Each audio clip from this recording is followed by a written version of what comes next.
Այն ինչ որ այսօր պիտի մենք խոսենք, բավականին լուրջ հարցերից ենք խոսելու ու դրա մասին էլ ես չէի ուզի խոսել։ Մեկ ընդմիշտ անհատի ձևավորման համար իմ նպատակն է, որպեսզի այն ինչ որ ձեզ ներկայացվում է, ձևավորի ձեր մեջ ավետարանական իսկապես ճշմարիտ կյանքով ապրելու ձիրք ունեցող անհատը։ Սա է մեր նպատակը, որպեսզի Աստծո խոսքի շրջանակներում անհատը իսկապես ձևավորվի Աստծո փառքի համար։ Եվ քանի որ յուրաքանչյուր հավատացյալ որոշակիորեն ունի ներքին մղումներ, որ անշուշտ ապրի Աստծո խոսքով եւ հանկարծ շեղում չունենա, մենք նորից ու նորից պիտի անդրադառնանք այս խնդրին, իսկ որքանով է ինքը տիրապետում Աստծո կամքի գիտությանը, որը արտահայտված է իր խոսքում։ Չէ՞ որ մենք գիտենք, որ Աստծո խոսքը եկեղեցում մատակարարողներ կան։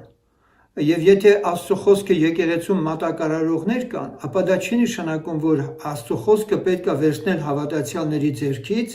եւ ասել ինչ որ մենք ձեզ ասում ենք, դա պիտի լսեք, վերջացավ գնաց։ Ես վերջերս լսել եմ այդպիսի բան, որ անգամ հովիվներ են եղել, որ ասել են սուրբ գիրք մի կարդացեք, դուք սխալ կհասկանաք, դուք մենակ մեզ լսեք, ամեն ինչ նորմալ կլինի։ Սա ողբերգություն է եւ ուղիղ դժոխք տանող ճանապարհ է, երբ անհատը կտրվում Աստծո խոսքից։ Այսօր ավելին իմացա մեր շատ հարգարժան եղբայրներից ասում է, որ մի ցավալի երևույթ է տարածում գտել իսկապես արևմուտքում, հատկապես Ամերիկայում, մարդիկ այնքան զբաղված են, որ անգամ հովիվներն ասում են ժամանակ չունեն սուրբ գիրք կարդալու։ Դե դուք պատկերացրեք, եթե հովիվն է ասում, որ ինքը ժամանակ չունի սուրբ գիրք կարդալ, ապա այդ հոտը ինչ հոտ է լինելու։ Եվ քանի որ մենք այնպիսի ցավոտ հարցեր ենք շոշափում, որը չի բարձրաձայնվում այսօր, խոսքը վերաբերում է սրան, որ եկեղեցում օծվածների մասին այն ինչ որ մենք շարունակաբար հարանվանություններում լսել ենք, որ անընդհատ հնազանդության կոչեր են անում եկեղեցու հովիվներին եւ այլն, բերում է մի վիճակի, որ իրապես անձնավորությունը կատարելապես կտրվում է Աստծո խոսքից, ինքնուրույն Աստծո հետ հարաբերություն ունենալուց եւ շատ կարեւորվում է արդեն մարդը քան թե Աստված։ Եվ այդպիսի դրսևորումների པարզ ապացույցը հենց հանդիսանում է նա, որ իրականում հավատացյալների ստվալ բազմությունը այսօր բավարարվում է միայն եկեղեցում հովիվների խոսքով, եւ երբ որ նայում ես Աստծո խոսքին ու փորձում ես նաեւ համադրել այդ ծառայությունները Աստծո խոսքին, ուղղակիորեն այն որ ասում են մարդու սրտից արյուն է կաթում։ Հիմա իմ խոսքս չի վերաբերում բոլոր նրանց, ովքեր որ իրապես անկեղծությամբ իրենց հովիվների նկատմամբ Աստծո սիրով լցված հարգանքով հնազանդում են, շարունակում են այդպիսի մարդիկ հնազանդել եւ ճիշտ էլ անում են։ Բայց այստեղ մեկ ուրիշ խնդիր կա, եթե նրանք աչք են փակում ցանկացած մեղքի դրսևորմանը եկեղեցում, այս արդեն անկեղծ սիրո արտահայտում չի, որովհետեւ մենք խոսել ենք այդ մասին, Աստծո խոսքն ասում է, որ հավատարիմ են բարեկամի հասցրած վերքերը, բայց կեղծավորի համբույրներն առատ են։ Եթե եկեղեցու մեջ Աստծո սերն է իշխում, ապա Աստծո սերը անկաշառ է, անաչառ է եւ բոլոր եկեղեցու անդամները միմյանց նկատմամբ պատասխանատվություն են կրում սրբության համար, որովհետեւ մեկի մեղքի ներկայությունը եկեղեցում, մեղավորի ներկայությունը, մեղքի կյանքը սիրողի ներկայությունը եկեղեցում, արգելք է Տիրոջ ներկայության, ինչպես Տերը մարգարեին ասեց, տես ինչ են անում Իսրայելի ծերերը, որ ես թողնեմ եւ տաճարից հեռանամ, իմ տանից, իմ տաճարից հեռանամ։ Հիմա ինչպես վարվել։ Մարդիկ մի դեպքում մի ծառայության մեջ են գնում, անցած անգամ խոսել ենք եւ ես հորդորում եմ իմ ունկնդիրներին Աստվածաշնչի բացահայտումների մեջ շարունակաբար լսեն կամ եղբայրը, թե եկեղեցու կարեւորությունը ինչքան է շեշտում, որ Քրիստոսը անհատի հետևից չի գալու, նա գալու է եկեղեցու հետևից։ Եվ եկեղեցին իր մարմինն է, դրա կարևորությունը շատ ենք խոսել, որ պաշտոնի պարգևները նրա համար են, որ Սուրբը ել ավելի սրբանա կատարելության հասնի միաբանության մեջ, իսկ երբ որ մարդը հպարտանում է եւ իր էգոիզմով տարապելով իրան զատում է ամբողջից, ինչպես Հուդա առաքյալն ասում է, այս սրանք շնչավորներ են, որ իրեն զատում են։ Սրանց մասին չէ խոսքը։ Խոսքը գնում է նրա մասին, որ անհատը չի ուզում, չի համակերպում այնպիսի միջավայրում գտնվել, որտեղ բացարձակապես Աստծո երկյուղը չկա եւ մարդիկ ուղղակիորեն մարդկային վարդապետությունները, սկզբունքները, սովորությունները ավելի բարձր են համարում, քան այն ինչ որ արտահայտված է Աստծո կամքը Աստծո խոսքի մեջ։ Եվ այսպիսի անձնավորությունների համար է այսօրվա խոսքս, որպեսզի իրենք լավ ճիշտ հասկանան, թե որոնք են այն քայլերը, որ իրենք պիտի անեն, հանուն նրա, որ նախ իրենք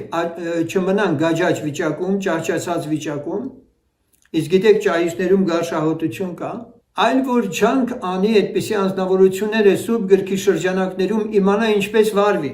Այո, մենք գիտենք 1-2 անգամ հանդիմանի, երրորդին ետ քաշվի եւ այլն, դրա մասին էլի խոսել ենք։ Բայց այսօր մենք պիտի խոսենք այնպիսի բաների մասին, այնպիսի երևույթների մասին, որոնք Սուրբ գրքի շրջանակներում դրանք կան, գոյություն ունեն, դրանց մեջ արտահայտված են նորմալ հոգևոր կյանքի դրսևորումներ, բայց չգիտես ինչու շատերը դրանք նորմալ հոգևոր կյանքի դրսևորումներ չեն համարում։ Օրինակ, եթե մեկը որևէ մեկի հետ խնդիր ունի եւ ուզում է, որ այդ խնդիրը լուծվի, տվյալ անձնավորությունը, որը հակված է անպայման այդ հարցի լուծումը, որ լինի եկեղեցում, իրեն կարող են ամենատարբեր անուններ դնել իր վրա։ Ընդհանուր մինչև օրինակի համար մենք կարդում ենք Աստծո խոսքի մեջ, որ առաքյալներն էլ Քրիստոսի հետ եղած ժամանակ ոչ բոլոր հարցերն էին ճիշտ ընկալում եւ հաճախ իրար մեջ էլ հարցեր էին ունենում։ Նորմալ է սա, բայց պետք է նորմալ միջավայրում են այդ ամեն հարցերը լուծում ստանային։ Բայց եկեք ուրեմն հերթականությամբ գնանք առաջ։ Իհարկե կարելի է սկզբում հենց այդ մասին խոսել, թե լավ, քանի որ այդպես ենք մենք խոսքը սկսել, եկեք միանգամից դրա մասին խոսանք, այս թեման ավարտենք եւ անցնենք օծության խնդրին եւ փորձենք հասկանալ ինչ բան է օծությունը, որի մասին ես էլի հաղորդում ունեմ, դրել եմ Աստվածաշնչի բացահայտումներում, բայց այսօր օծության հետ կապված մի խնդրին պիտի անդրադառնանք, որ քիչ առաջ հնչեցրեցի, որ դա այն է, որ հովիվը օծյալ է եւ նրա դեմ ոչինչ դու իրավունք չունես խոսելու։ Մեղքի մեջ է, սխալը ծառայում, ինչ անում քո գործը չի։ Դավիթը իր ձեռքը չբարձրացեց, ինչպես անցած անգամ այդպիսի հարցադրում եղավ, որ իրապես եկեղեցիներում նման պարտադրանք կա դրված, որ եթե որևէ մեկը օծվածի հասցեին բան ասում, ապա ինքը Աստծո դեմ է դուրս գալիս, նա ապստամբ է հռչակվում։ Բերվում են հին ուխտից օրինակներ եւ այլն, եւ այսօր մենք մի հատ քննենք, տեսնենք որքանով է նման վերաբերմունքը եկեղեցում հավատացյալի նկատմամբ ճիշտ, երբ որ անձին, ինչպես ասացի, ահաբեկում են Հովի նկատմամբ ունեցած իր պարտավորությունը չկատարելու մեջ։ Առաքյալը առաջի Կորինթացիս 4:18-21-ում ասում է. Մի քանիսը հպարտացել են, իբր թե ես չեմ գալ ձեզ մոտ, բայց շուտով կգամ ձեզ մոտ, եթե Տերը կամենա, եւ կհասկանամ ոչ թե հպարտացածների խոսքերը, այլ զորությունը, որովհետեւ Աստծո արքայությունը ոչ թե խոսքով է, այլ զորությունով։ Ինչպես եք կամենում, գավազանով գամ ձեզ մոտ, թե սիրով եւ հեզության հոգով։ Ուշադրություն դարձրեք, որ առաքյալն ասում է մի փաստի մասին, որ Կորինթոսում տեղ է գտել հպարտություն։ Հպարտություն։ Եվ այդ հպարտներն ինչ են ասեն։ Ձեր Պողոսը գիտեք ինչ կա, էլ արդեն չի գալու էսկաները, այս կողմերը չի երևալու արդեն, վերջացավ, նա ուրիշ տեղերը արդեն ծառայություն անում, եւ այստեղ ինքներդ տեսնում եք, որ բավական ակտիվ են արդեն ուրիշ քարոզիչները։ Եվ Պողոս առաքյալն ասում է, որ իր ականջին հասել է նման վերաբերմունքը եւ ասում է, որ շուտով կգամ ձեզ մոտ, եթե Տերը կամենա, ու հասկացնել է տալիս, որ ինքը կարող է երկու ձևով գալ, կամ գավազանով, կամ սիրով եւ հեզությամբ։ Եվ ինքը միտեղ է շատ հստակ ասում է, որ Աստված այդ իշխանությունը իրեն տվել է քանդելու էլ, շինելու էլ։ Հիմա ինչ ասենք Պողոս առաքյալին, ասենք հպարտը դու ես, որ այսպեսի տողեր ես գրում։ Մեկը կարող է այդպես էլ մտածի։ Այսօր մեկ ուրիշը կարող է Պողոսի նման այդ խոսքերն ասի։ Կարող է, եթե Աստծո զորությունն իր վրա իջած է նույնպես, ինչպես իջած է Պողոսի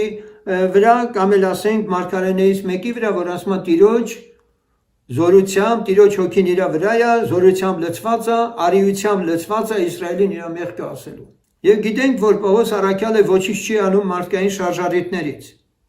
Ամենքի դատավորն Աստված է,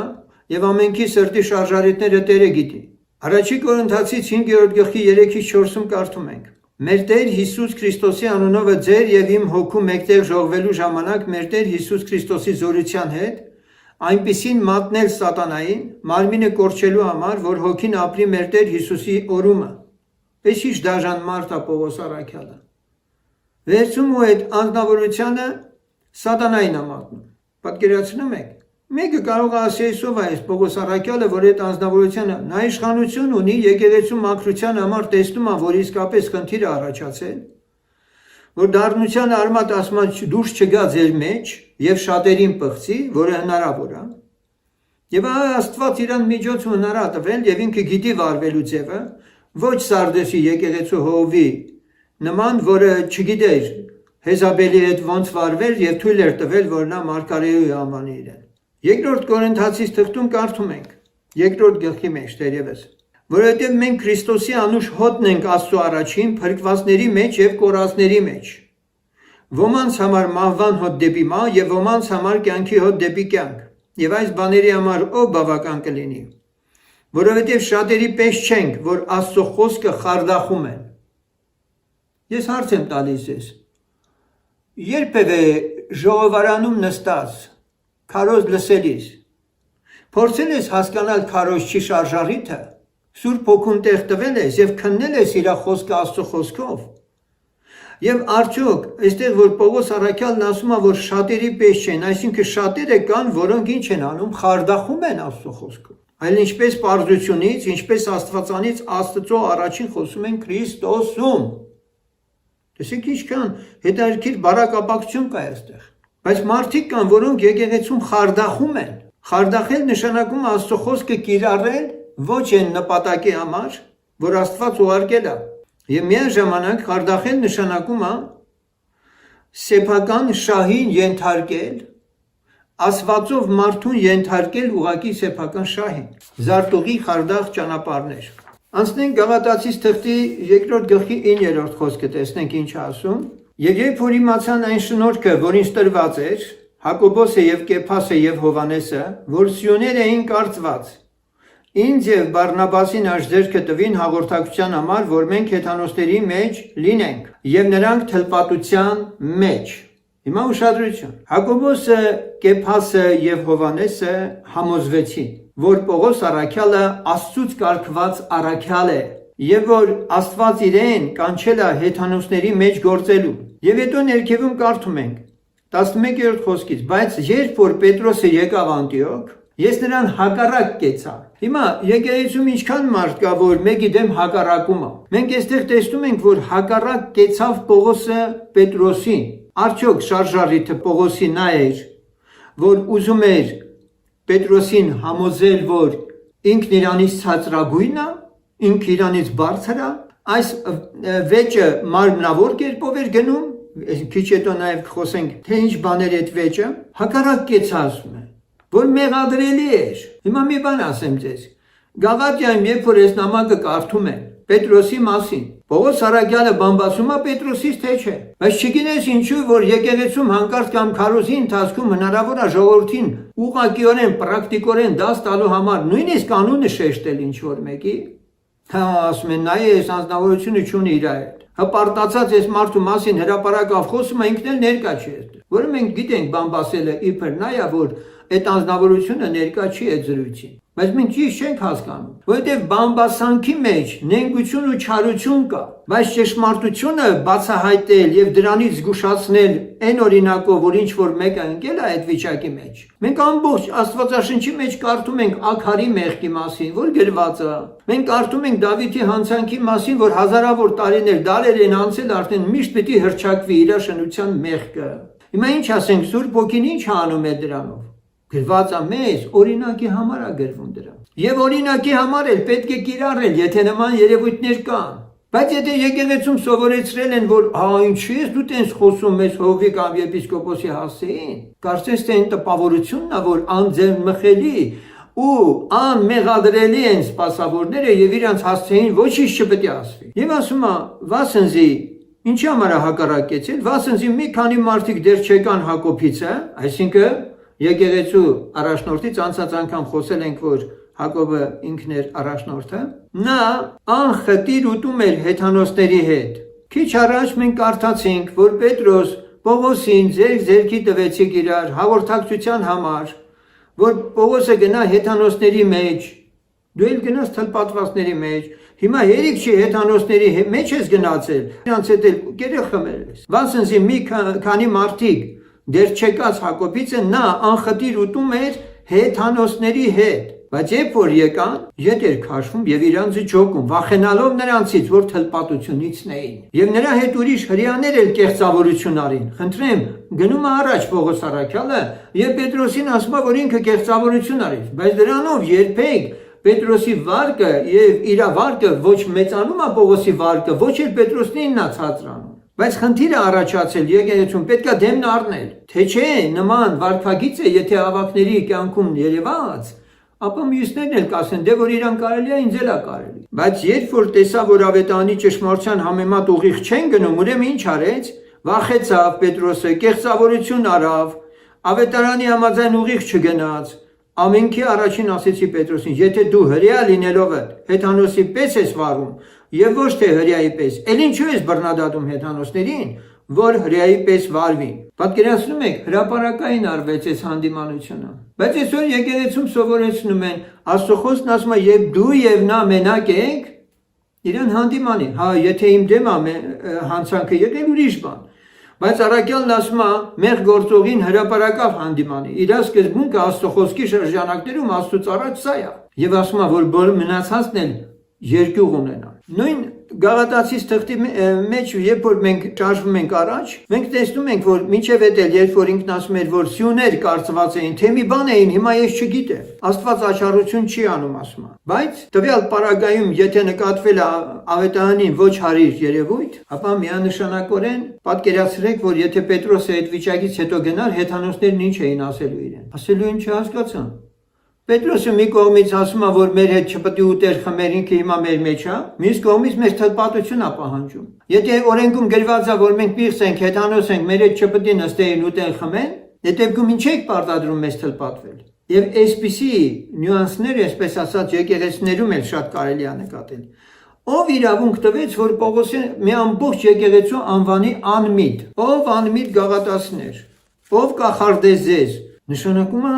կան մարդիկ, որ եկեղեցուն կարող են եկեղեցուն կախարդել եւ այդպիսի մանիպուլատիվ, այդպես ասած, հատուկ շկոլաներ որոշակիորեն անցած անձիկ էլ կան։ Շատ հաճախ Սուրբ Գրոց դպրոցների անվան տակ աստվածաբանական դիպլոմներով եւ այլն հայտնվում են մարդիկ, որոնք չգիտեն էլ, որ իրենք նախ այնտեղ ենթարկվել են որոշակի ապրաբոտկա, այսպես ասած, իրենց վերապատրաստել են, այնպիսի հնարքներով, որ դարավոր փորձ ունի արևմուտքը եկեղեցիները մարելու եւ հատկապես ազատության իմաստով եւ այլն, որ մենք վայրենի ենք, իրենք ավելի իսկապես օրհնյալ են։ Եվ առաքյալն ասում է, այդքան նեղությունները զուր տեղը կրեցիք, արդ ձեզ հոգին բաժանողը ձեր միջումը զորություններ գործողը օրենքի գործերից էր թե հավատքի լսելուց։ Եվ բերում է մի ամբողջ վարդապետություն մատուցում է եւ ասում, տեսեք որտեղից եք շեղվում, ժողովուրդ։ 5-րդ գլխի մեջ մենք առաջի խոսքում կարդում ենք, այն արդային ազատությունով, որ Քրիստոս մեզ ազատեց, հաստատ կացեք եւ դարձյալ ծառայության լծի տակ մի մտնեք։ Ես ուզում եմ հաստալ Գաղատիայի եկեղեցում ինչպես կարող էր օրենքի լուծի տակ հայտնված, եկեղեցում կախարդված, հրապուրված ինչ-որ մի քարոզչով եւ մարդկային սկզբունքներն ընդունած այդ միջավայրի մեջ, ինչպես կարող է անձը պայքարի, որ այն ազատությունը, որ Քրիստոսում ունեցել է եւ հիմա իր վզին ուրիշ լուծ են դրել, ինքը ծառայության այդ լուծը կոտրի, դենքցի, չընդունի, ինչպես կարող է դա անել։ Այս հարցը եւ առաքյալը դա դնում է։ Հիմա դուք պատկերացրեք Գաղատիայի հոյիվը այս թուղթն ընկնում է իր ձեռքը։ Հիմա ինչ է նկատելու ինքը։ Այդ կախարդողը եթե կարդում է Գաղատացիներին ուղված թուղթը, չի ասում ժողովուրդ, հա, տեսեք Պողոս առաքյալը ձեզ ապստամբության կոչ է անում։ Պատկերացնում եք։ Ախր բաներ կան, որոնք դուք եթե ուշադիր ընթերցեք այսօր, նույն մանիպուլյացիան առաջի դարում, որ եղել է, նույնն էլ հիմա է, ամեն արթուն քարոզչի կարող են դուրս գալու ասել, մի լսեք իրան, ինքը ապստամբության կոչ է անում։ Այդ սրբության քարոզները, որ ինքն անում է, նպատակը սրբությունը չի ձեր։ Առաջինը լինելն է ուզում ինքը։ Ես հիշում եմ, ինձ մի անգամ եղբայրական հրավիրեցին մի պատճառով։ Եղբայրները սպասավոր նստած էին, առաջնորդը եկեղեցու եւ ինձ ասում է, աշխարհիկներն ասում են, որ սրանք գահակռիվ են անում, ասում եմ, իսկ ովքեր են այդ գահակռիվ անողները, ասում են, կամոն փափագում է եպիսկոպոսության, եպիսկոպոսի աթոռն է ուզում։ Պատկերացնում եք։ Ես թողնում եմ այդ մարդկանց ասած արտահայտությունները Տիրոջ առաջ եւ իրենց խշմտանքով կկանգնեն Աստծո առաջ։ Եվ սա եղանակ է ստեղծում։ Սպասավորներն ասում են ամեն, այսօր սա է իշխում եկեղեցիներում։ Եվ սրա մասին չեն կարող բարձրաձայնել մարդիկ։ Ես անցել եմ դրանցով։ Ես բոլորիդ գիտության համար ասեմ, որ ես վկայել եմ այդ մասին, որ երբ որ ինձ ձեռնադրում են, ես քանի 6 ամիս էր հրաժարվում եմ միջև Աստծո անձնապես չունենամ այդ վկայությունը։ Ինչպես որ մենք ոչ մի գահի, ոչ մի հատ իշխանության չենք ձգտել, բայց նույնը կատարվեն է Պողոսի ժամանակներում։ Ոչ թե որ իմ նպատակը անպայման մարդու իր, ասենք, մեղքը ճակատով տալներ կամ ցեղ շպրտելներ, չէ։ Իմ նպատակը մեկն է։ Ավետարանը պիտի կատարելապես իմ կյանքում իրականություն լինի, առաջինը իմ կյանքում։ Ետքը այնտեղ, որտեղ գտնվում եմ։ 5-րդ գլխի Գաղատացիս թղթի առաջին խոսքում կարդում ենք այդ խոսքերը, որ ասում է. «Արդայն ազատությունով, որ Քրիստոս մեզ ազատեց, հաստատ կացեք եւ դարձյալ ծառայության լծի տակ մի մտեք»։ 12-րդ խոսքում կարդում ենք. «Երանի թե բոլորովին կտրվեին նրանք, որ ձեզ խռովեցնում են»։ Հիմա հարց եմ տալիս. եթե եկեղեցում մեկի փափագն է այդպիսին եւ եկեղեցում նման խոսք արտահայտեր, չէին ասի, այս ինչ հոգին անից է եկեղեցում։ Պողոս առաքյալն ասում է, երանի թե բոլորովին կտրվեին նրանք, որ ձեզ խռովեցնում են։ Ինչի Պողոսին կարելի է այս խոսքերն ասել, բայց եկեղեցում մի սուրբ չի կարող իսկապես սրբության միջավայր չտեսնելով հառաչանք անել այդպիսի, սա հառաչանք է Պողոսի։ Հանցնենք Եփեսացիս տուր 4:14-ը։ Ես հատուկ համարներ եմ հանել, անցած անգամ մենք խոսեցինք այդ մասին, Պողոս առաքյալը մեղքի մեջ գործող սպասավորների մասին։ Այս թեման ենք նայել։ Եվ այսօր ուղղակի պիտի շարունակեմ ավարտեմ սա, որովհետև մենք ունենք նաև շարունակություն այսօրվա օծության վերաբերյալ խոսելու, որով ահաբեկում են ժողովրդին։ 4:14-ը Եփեսացից այսպես է ասում. «Մինչև որ ամենքս հասնենք հավատքի եւ Աստծո որդին ճանչնալու միությանը եւ կատարյալ մարդ լինենք Քրիստոսի կատարյալ հասակի չափովը»։ Առաքյալն էստեղ շարունակության մեջ ասում է, որ այլևս երեխա չլինենք, երերված, տատանված, վարդապետության ամեն քամուցը մարդկանց խաբեբայությունովը,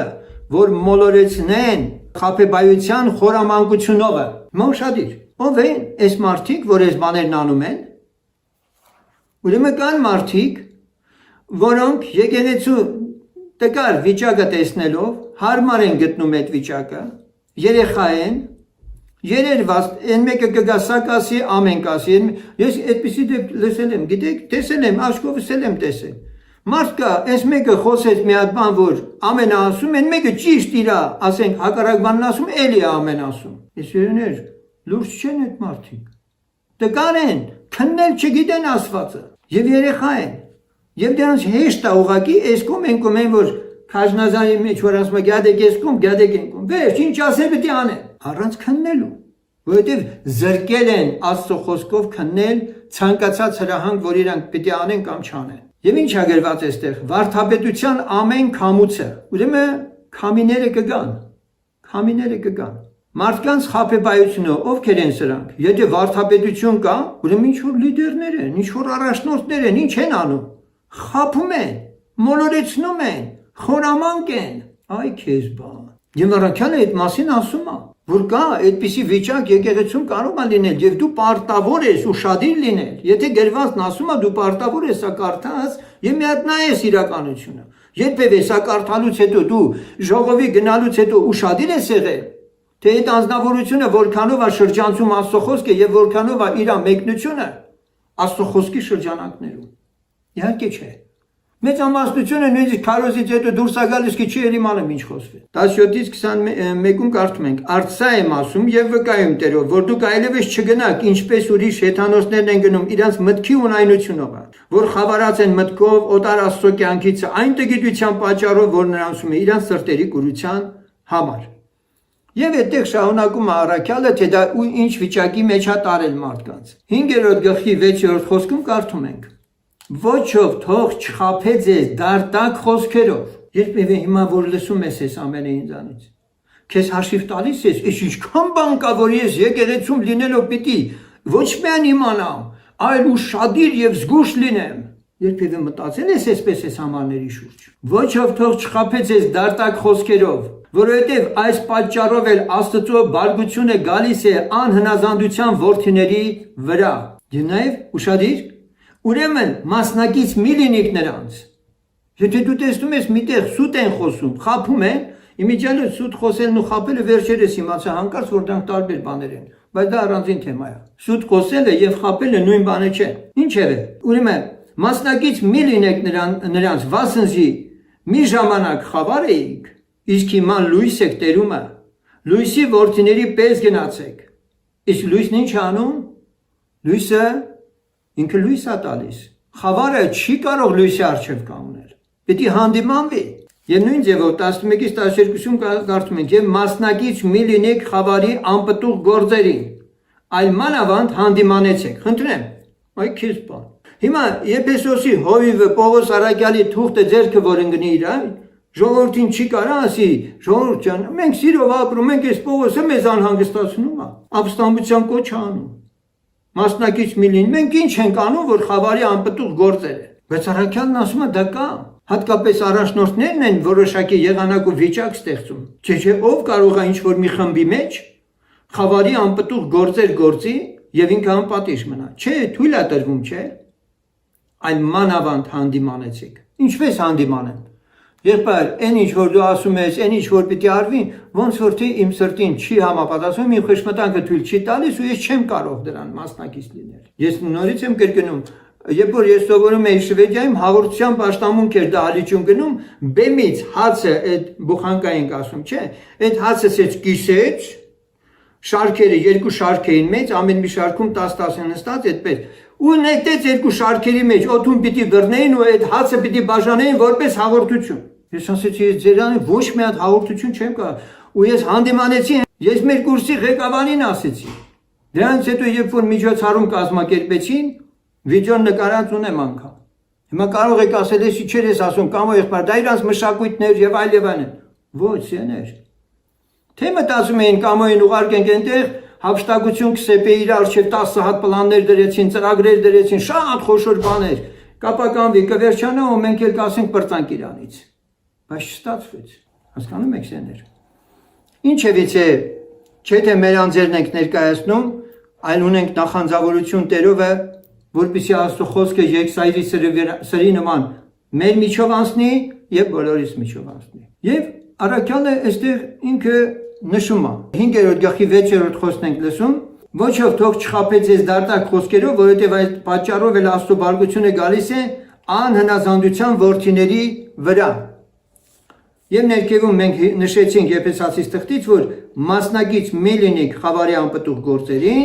այլ մանավանդ հանդիմանեցեք, որովհետև նրանց միջումը ծածուկ գործվածները խոսքով ասելն էլ ամոթ է։ Այս ամոթ բառը կորցրել են շատ ծառայողներ, գիտեք, նկատել եք դուք։ Իրանց այդ ազատ քարոզչությունով երբևէ նկատել եք, որ իրանց լեքսիկոնը կլինի, թե երևույթ նկարագրելը կլինի, այնպես մեղքի մասին այնպես հավեսով են խոսում, որ մնում է ապշած։ Սիրելի, Սուրբ Գիրքն ասում է, որ ամոթ է, չի կարելի դա, որովհետև նրանց միջումը ծածուկ գործվածները խոսքով ասելն էլ ամոթ է։ Բայց դուք վեր եք կենում ինչքան բառ կա, պիղծ բառեր կա աշխարհում, բեմերից անգամ այդ բառերով սկսում եք ժողովրդին ինչ-որ բաներ զգուշացնել եւ ասել։ Ես ասեցի, չէ, վերջերս մի հատ ավետարանական շիզոֆրենիկ կար։ Ես ուղղակի ապշեցի ու ասում եմ, զարմանում եմ, ոնց են 15-20 հազար հոգի կանայական մեջները հավեսում լսում ես անձնավորությանը։ Բայց այդքան ապականվել են եկեղեցիները։ Գնանք Փիլիպպեցիս թուղթ, առաջի գլխի 15-ից 16-ը լսենք։ Ոմանք նախանձով եւ հակառակության պատճառով, ինչ ասում է, չէ, որ քարոզում են, եւ ոմանք էլ բարեհուշար մտքով քարոզում են Քրիստոսին, եւ ոմանք հակառակությունից են քարոզում Քրիստոսին, եւ ոչ թե անկեղծ։ Տեսեք, կա այդպիսի տարբերակ, քարոզչության այդպիսի մեթոդ, եղանակ։ Եվ Արաքյալն ասում է սա կա։ Ոմանք էլ սերից։ Հիմա որոշներն ասում են, բայց դες Պողոսն ինչ ասում։ Բայց ինչ կերպով էլ որ լինի, թե պատճառանքով, թե ճշմարտությունով Քրիստոս է քարոզում։ Եվ սրա համար ուրախ եմ եւ ուրախ կլինեմ, վասնզի գիտեմ, թե այս բանը վերջապես ինձ փրկության պատճառ կլինի ձեր աղոթքով եւ Տեր Հիսուս Քրիստոսի ձեր տվությունով։ Ինչի է ինքը ասում, ես ուրախ եմ, որ անկախ նրանից նախանձով կքարոզեն թե ինչ կան։ Գիտեք ինչ, ես մի բան ասեմ ձեզ։ Հակառակորդը կարող է Սուրբ Գիրքը ձեռքին, մտածի Տիրոջ դեմ դուրս է եկել չարություն անում, բայց Աստված իր խոսքի մեջ, իր խոսքի հետևում ինքը գործում է եւ ընդունակ է անգամ այդպիսի պարագաներում էլի մարդիկ փրկել։ Ես ձեզ ասել եմ, չէ, անհավատ մարդը վկայել է ավետարանի մասին, փրկվել է անձնավորությունը, ինքը չի ապաշխարել։ Այնպես որ այստեղ էական չէ թե ում շուրթերից խոսքը դուրս կգա։ Եթե Աստված կարողացավ այնպիսի հրաշք անել, որ կենդանին մարդկային ձայնով որոշակիորեն խոսեց, ինչ դժվար բան կլինի, որ Աստված մարդուն, բանական մարդուն, թեպետ անավատը նրա միջոցով մեկին կարողանա իր խոսքը հասցնել։ Ուրեմն Փիլիպեցից 1:15-ից 16-ն է սա եւ շարունակությունը 28-ից 30-ը լսենք նույն գլխի։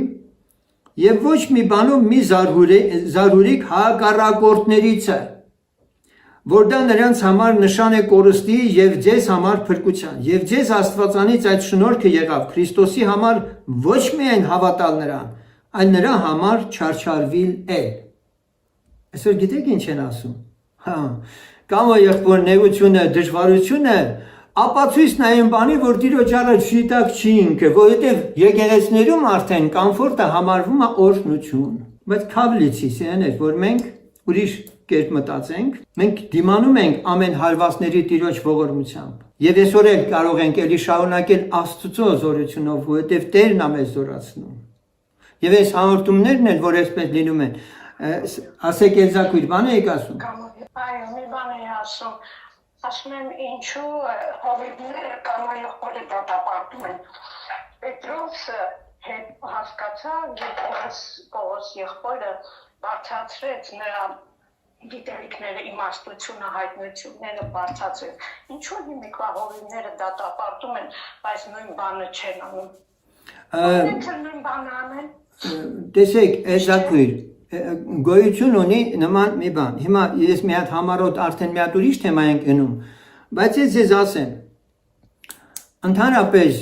բաժանումներ հասկացողությունը Սուրբ Գիրքն ասում է Կորինթոսում, ձեր մեջ լսում են բաժանումներ կան։ Հիմա ես ուզում եմ այդ տրամաբանությունը ուզում եմ ընկալել։ Եթե Հայաստանում մեկ հոգեգաստական եկեղեցի կար 90-ականների սկզբներին եւ տրոհվեց ինքը այսօրվա դրությամբ։ Եվ հիմա այդ եկեղեցիները ամեն մեկը որ առաջացել է, ինչ է կարծում, ինչ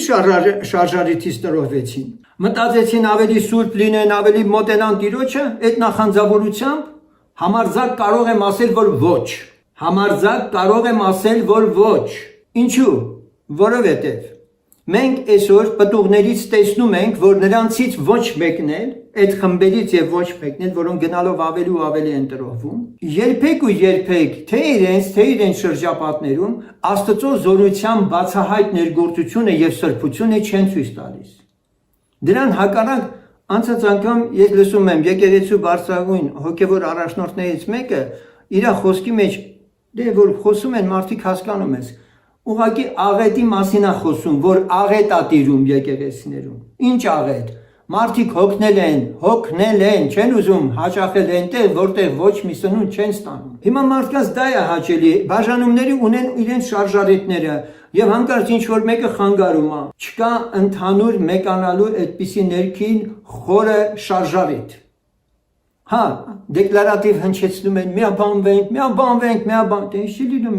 միաբանվելը լինում է Աստծո խոսքի շուրջ, ոչ թե իր շուրջ։ Ամեն մարդկային միաբանություն ու կառույց քանդվում է ի վերջո։ Եվ եթե մարդիկ հիմա ամեն մեկը յուրովի են Աստծո խոսքը հասկանում, դրա մեջ կարծրացել են եւ ունեն պատվիրատուներ, այդ պատվիրատուների առջեւ իրենք հաշվետու են, չեմ ուզում շատ հարցերի մեջ գնալ։ Ինչու մենք մտածենք, որ բոլորի համար էլ Աստծո խոսքում ինչ որ գրված է ճիշտ նույն ձևով հալածուղի պես բոլորն ընկալում են, ոչ իհարկե։ Փիլիպեցից 3:2-ում կարդում ենք. Զգուշ կացեք շներից, զգուշ կացեք չար մշակներից, զգուշ կացեք կրճատությունից։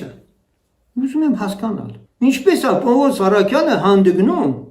Փիլիպեի եկեղեցու մեջ ասել, որ դուք զգուշ կացեք շների, այս շները դրսի շները չեն։ Նա եկեղեցում գտնվող հավատացյալներից ինչ որ մի խմբի կամ անհատների շուն է անվանում։ Դուք շունը գիտեք, ինքը 3 հատկանիշ ունի։ Այդ հատկանիշները դրսևորում է եկեղեցում ինքը։ Հաչում է, կծում է, Եվ ցանկացածի քեֆով գնում է։ Չեմ ուզում էլ անդրադառնալ, սրանով սահմանափակ։ Բայց մյուսը նայեք, ասում եմ,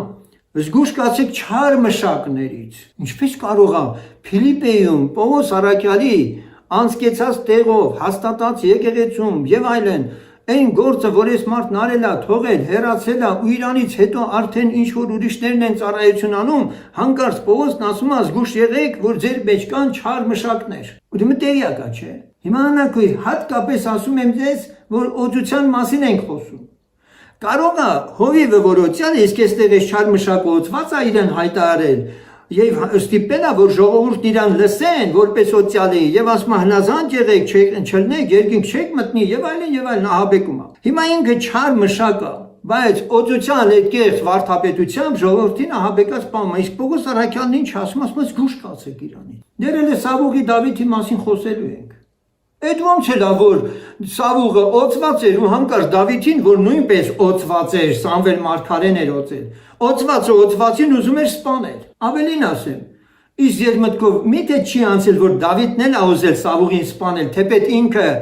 այն ազնվորությանը, որ լուր բերեց, ասեց ինչու դու համարձակվեցիր օծյալի դեմ ցուր բարձրացնել եւ անմիջապես մահապատժի ենթարկեց։ Այդ նույն Դավիթը Սիկելագում